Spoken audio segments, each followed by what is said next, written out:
They also released pictures of an engine and 2 pieces of fuselage. It is not specified where those were found. Once again, the FBI stepped in to supervise every aspect of the investigation. They repeatedly denied family members' requests to listen to the cockpit voice recorder. The FBI gave in on April 18, 2002, as long as the victims' relatives didn't talk about it. And for some reason, the last 3 minutes were unaccounted for. No explanation has been given. Even after Zacarias Moussaouy's sentencing, the actual cockpit voice recorder has yet to be released.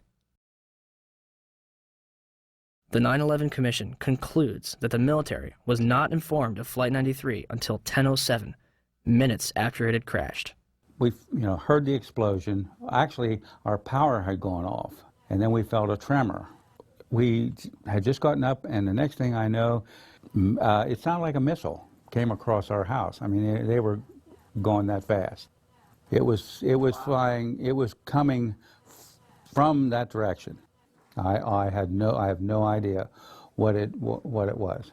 Oh no, it wasn't. It wasn't the aircraft that crashed. No, it's hard for me to believe that they did not know about that aircraft until 10:07. That's difficult for me to believe. Despite the discussions about military assistance, no one from FAA headquarters requested military assistance regarding United 93, nor did any manager at FAA headquarters pass any of the information it had about United 93 to the military. A year after 9/11, military officials were telling an entirely different story, that Flight 93 was being tracked. In the Pentagon Command Center, there's a report of another hijacked plane, United Airlines Flight 93. We received a report from the FAA that Flight 93 had turned off its transponder, had turned, and was now heading towards Washington, D.C. The decision was made to try to go intercept Flight 93. The rules have changed. We could do something about it now. Colonel Bob Marr is in command at the Northeast Air Defense Sector base in Rome, New York. The words that I remember as clear as day was, "We will take lives in the air to preserve lives on the ground." Marr orders his air controllers tell the pilots to intercept Flight 93. United Airlines Flight 93 will not be allowed to reach Washington, D.C. The closure time came and went, and nothing had happened. So you can imagine everything was very tense. Flight 93 is about 175 miles north and west of Washington, flying over Somerset County, Pennsylvania. Up above, a fighter jet streaks by. It was about, 10:03 that the fighters reported that Flight 93 had crashed. Eventually, of course, we never fired on any aircraft. When you heard the plane was down without a shot being fired at it, do you remember what you said? We just witnessed an act of heroism. Was Flight 93 downed by hijackers in an open field in Shanksville, Pennsylvania? Or is the truth being withheld from the public?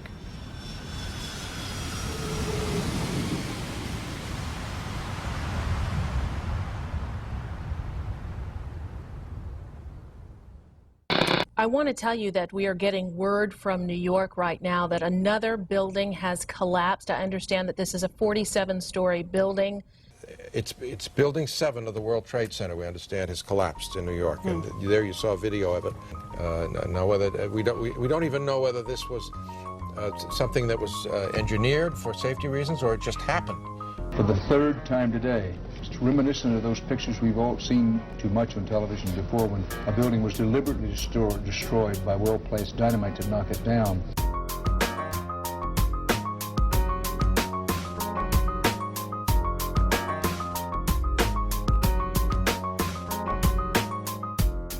In 1984, construction began on World Trade Center Building 7, a 47-story office building, 570 feet tall, and 300 feet away from the North Tower. It opened to the public in 1987 and housed offices for Department of Defense, Securities and Exchange Commission, and the Internal Revenue Service. Building 7 was considered the Central Intelligence Agency's largest station outside of Washington, D.C., and was also the Secret Service's biggest field office. Numerous cases would be closed due to its destruction. On June 8, 1999, Mayor Rudolph Giuliani's Office of Emergency Management Command Center on the 23rd floor is opened. The command center on the 23rd floor is bulletproof and bomb-resistant, with its own air supply and generators. It's linked to city airports, the Coast Guard, and the Pentagon. Computers will soon have detailed blueprints of every major building in New York City, as well as evacuation routes. Hurricanes and heat waves would be handled here, as well as terrorist attacks. Though New York officials say their facility is not impenetrable, they're confident it could handle even the worst crisis imaginable. Deborah Fayerick for CNN, New York. The 50,000 square foot center has reinforced, bulletproof, and bomb-resistant walls, its own air supply and water tank, beds and showers, and 3 backup generators. It has countless monitors which oversee police and fire department responses, and it is staffed around the clock.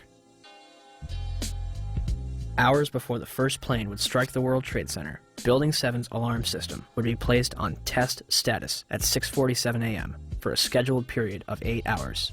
This normally occurs during maintenance, and any fire alarms from the building are disregarded. After the second plane strikes the South Tower, the building's power is shut off and its tenants are evacuated. The major fires in World Trade Center 7 were as follows. On the east face, between floors 11 and 12. On the north face, on floors 7 and 12.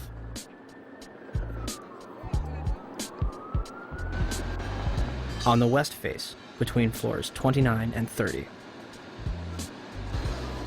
Smoke obscures the entire south face of the building.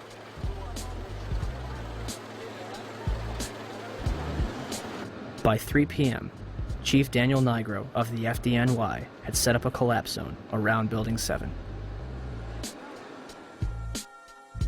After 4 p.m., news outlets began reporting that the building had collapsed. We are getting information now that one of the other buildings, Building 7, in the World Trade Center complex is on fire and has either collapsed or is collapsing. We've got some news just coming in, actually, that the Salomon Brothers building in New York, right in the heart of Manhattan, has also collapsed. Now, more on the latest building collapse in New York. You might have heard a few moments ago, I was talking about the Salomon Brothers building collapsing. And indeed it has. Apparently that's only a few hundred yards away from where the World Trade Center towers were. And it seems that this was not a result of a new attack. It was because the building had been weakened during this morning's attacks. We'll probably find out more now about that from our correspondent, Jane Stanley. Presumably there were very few people in the Salomon building when it collapsed. I mean, there were, I suppose, fears of possible further collapses around the area. That's what you would hope, because this whole downtown area behind me has been completely sealed off and evacuated, apart from the emergency workers. That was done by the mayor, Rudy Giuliani. Jane, I think many of us, when we heard the news, perhaps on the radio earlier today, were completely flabbergasted by it and just couldn't comprehend it. I mean, it almost sounded too far-fetched. I was wondering what it's felt like for you being in Manhattan. Well, unfortunately, I think we've lost the line with Jane Stanley in Manhattan. Perhaps we can rejoin her and follow that up later. Where did CNN and BBC get their information, especially considering the building was still standing directly behind their reporters? The collapse of the building at 5:20 p.m. would cause speculation as to how it fell. The collapse of the main structure takes place in approximately 6.5 seconds, and the building falls symmetrically into its own footprint, barely damaging the surrounding structures.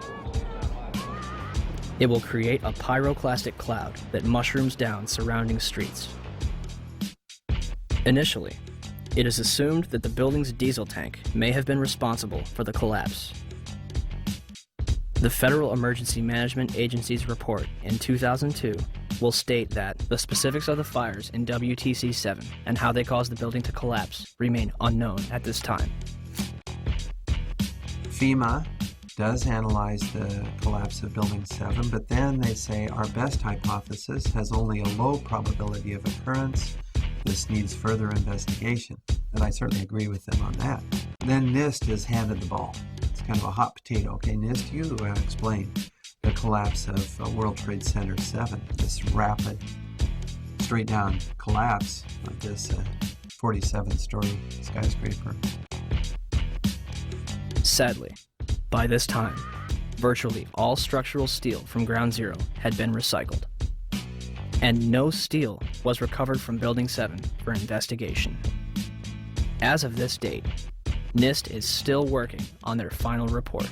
NIST decoupled the study of the collapse of Building 7 from the analysis of the collapse of the towers. So now it's sitting over here.